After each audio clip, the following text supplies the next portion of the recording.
Bem-vindos ao BR Med Talks, uma arena de partilha de conhecimento sobre o universo da saúde corporativa. Você vai acompanhar no episódio de hoje um tema muito importante e que vem sendo tratado com cada vez mais relevância dentro das empresas, que é saúde mental dos trabalhadores.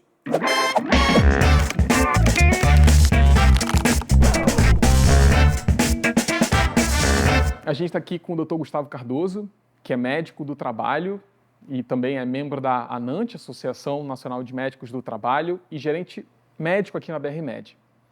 Gustavo, bem-vindo aqui ao BR Med Talks. Obrigado, Dan. Boa noite. Bom estar aqui com você. Gustavo, quero começar te fazendo uma pergunta que é o seguinte. Existe uma máxima hoje, algo que é bem recorrente a gente ouvir, de que houve um crescimento em larga escala no adoecimento mental das pessoas no contexto pós-pandemia.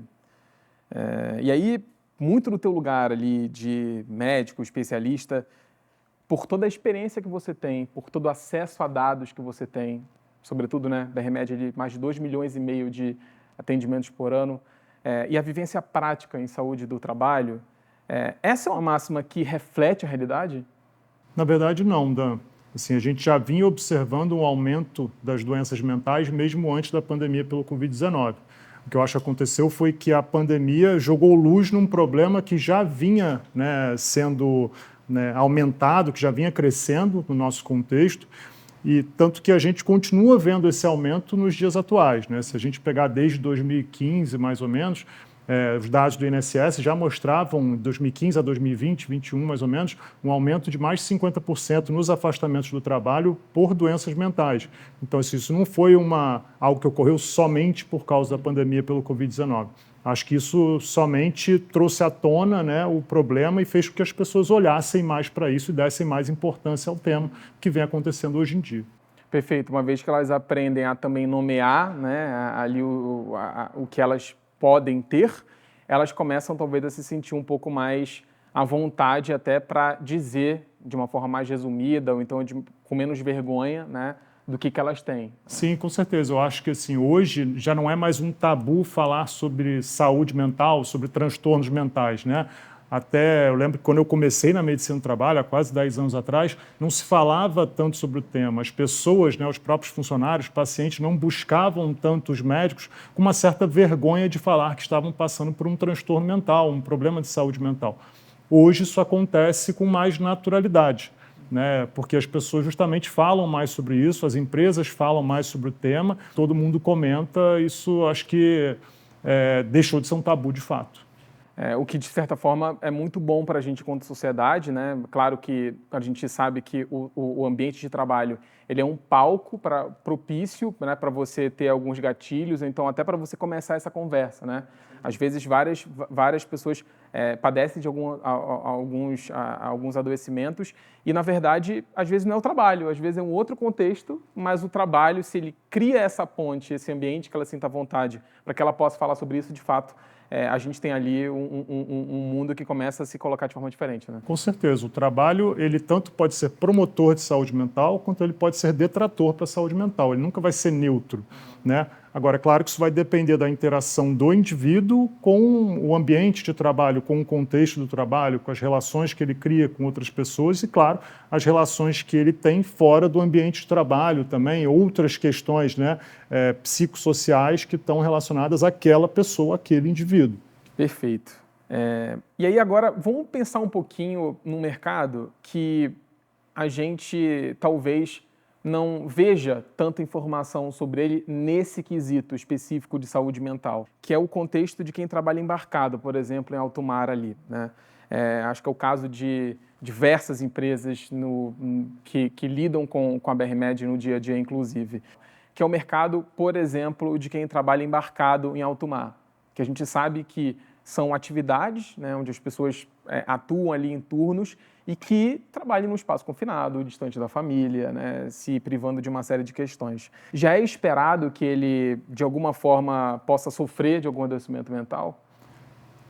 Sem dúvida, o trabalho embarcado ele é um trabalho muito peculiar, Ele tem diferenças em relação à dinâmica do trabalho, à natureza do trabalho, que o tornam especiais, né, em relação a outras atividades de trabalho. Muito pela questão do confinamento, né, inerente ao funcionário que fica dentro de uma plataforma de petróleo ou uma embarcação em alto mar durante períodos que podem variar de 14 dias até 28 dias, 36, etc. Isso vai variar de acordo com o turno e da atividade da empresa, né? Mas esse período prolongado de confinamento, né, e durante esse período prolongado de confinamento, o funcionário ele se submete a condições de trabalho, né, de longas jornadas de trabalho, extenuantes, né, a própria atividade de trabalho é uma atividade que tem um risco ocupacional maior e isso acaba funcionando como um estressor, né, para a saúde física e mental do funcionário. Além disso, existem questões relacionadas ao afastamento do convívio familiar, do convívio social, né? As questões relacionadas ao próprio ambiente de trabalho, né? Que são ambientes de dimensões menores, com opções limitadas de lazer, né? Que faz com que esse funcionário, na maior parte das vezes, ele acaba tendo que compartilhar, por exemplo, cabine com outras pessoas com as quais ele nem sempre vai ter uma intimidade ou uma relação, né, saudável, muitas vezes. Tudo isso, né, faz com que ele fique num contexto que, de fato, tem uma chance maior de provocar um adoecimento mental, né? E, sobretudo, isso se torna mais importante se a gente estiver falando de uma pessoa que já tem alguma condição ou que tem uma predisposição àquela condição. Perfeito. É interessante isso, né? Porque, na verdade, a gente precisa lembrar, né? Foi até um ponto que você falou, né? O trabalho ele não é neutro ali, né, na posição, mas ele pode estar ali no ambiente de trabalho já vindo de uma caminhada onde ele já tem ali uma série de questões, né? E aquela condição ali inerente à execução da atividade, ela pode acabar potencializando aquilo dele que, de repente, de fato, ele já vinha. Quando a gente fala do ambiente corporativo, do ambiente de empresas, a gente fala muito no geral, né, no mercado, de indicadores financeiros, de indicadores de performance, de valor de mercado, uma série de coisas, né?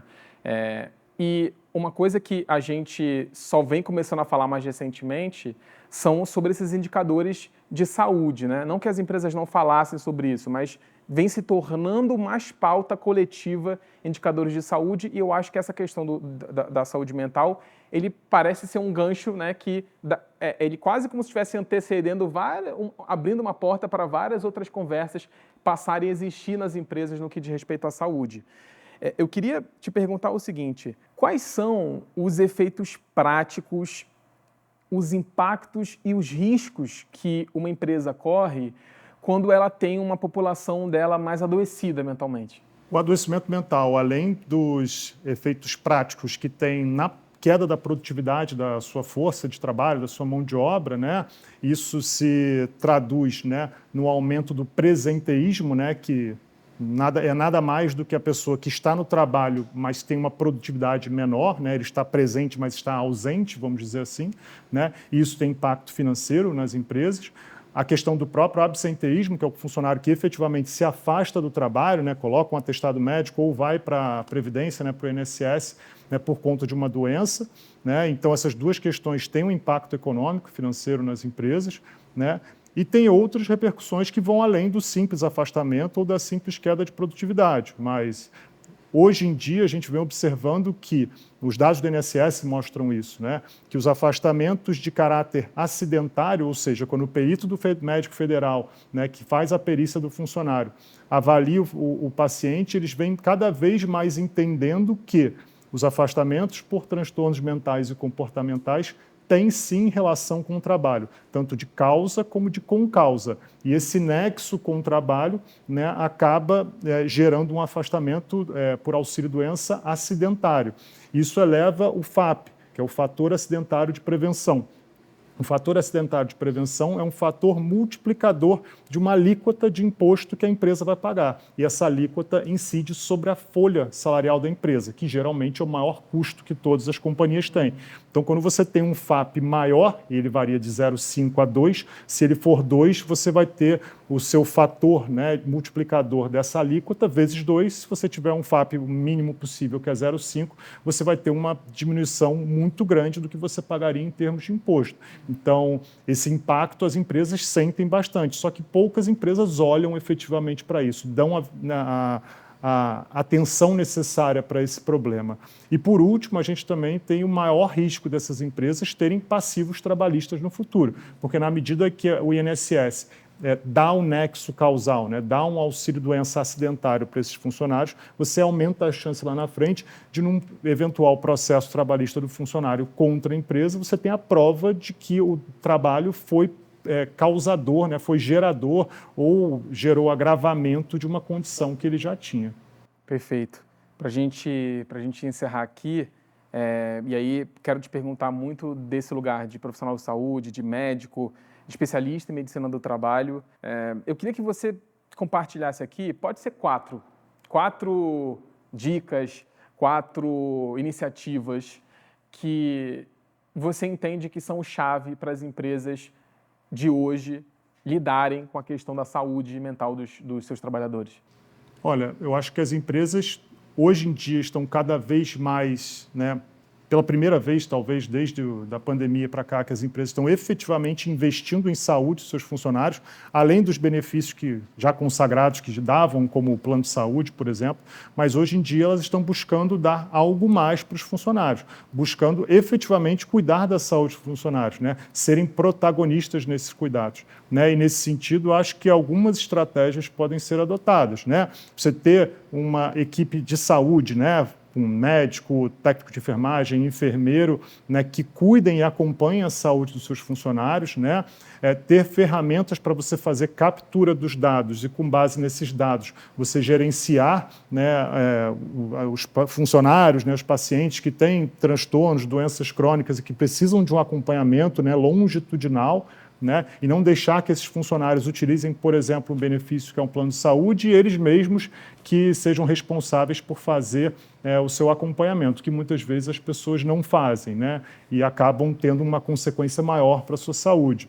Né. Investir em programas de saúde, né, estruturados como um programa de saúde mental é essencial, né, e hoje muitas empresas vêm buscando dar mais esse benefício para os seus funcionários, mas muitas vezes investem em ferramentas prontas que nem sempre vão ter um fit com a atividade da sua empresa.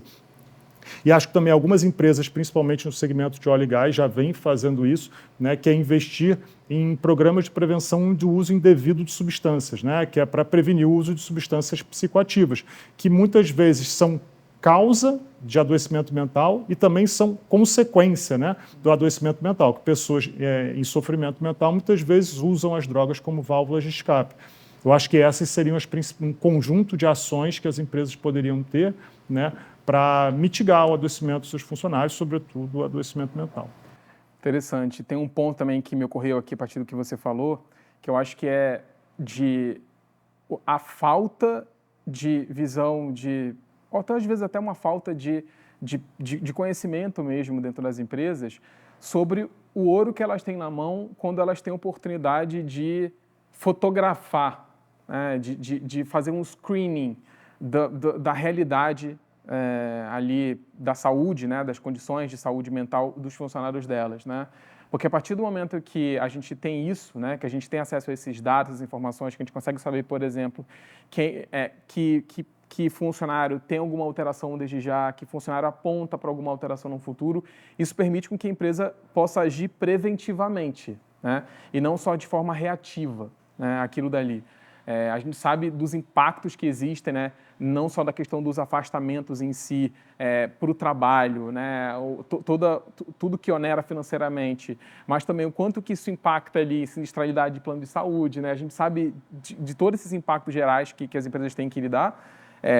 Então, quando você tem, por exemplo, um programa de saúde mental estruturado, né, associado a uma política que sustente, né, esse programa para que ele possa acontecer, onde a empresa possa ter esse screening da população dela e juntar com as outras informações que ela tem daqueles pacientes, daquelas vidas, né, permite-se com que a gente consiga ter um cuidado coordenado, né, muito mais completo, né, do próprio funcionário. Né? Com certeza, assim, ter a possibilidade, né, e a saúde ocupacional é muito útil para isso, né, porque os exames médicos ocupacionais são compulsórios, né, são uma obrigação legal.